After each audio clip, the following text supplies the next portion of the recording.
Welcome to Pindar Poetry. We hope you learned something new. You're starting now. Sign into the Google account that owns the form and open that form in Google Forms. Once done, scan the top right and note collaborators and the share settings. You'll change those next.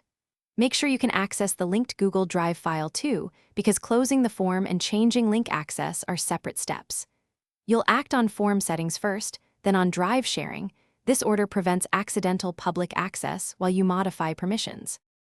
Now turn off accepting responses to immediately stop new entries. Click the Responses tab and flip the switch.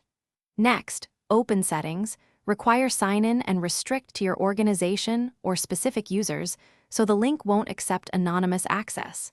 Then remove any external collaborators from the Share menu and change the Drive file from anyone with link to restricted.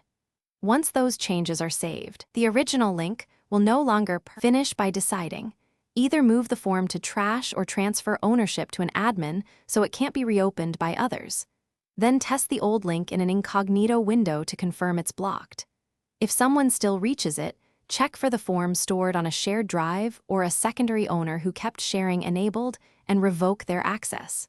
Troubleshooting tip: clear browser cache and recheck drive sharing. Cached previews or alternative owners are the usual culprits when links remain accessible.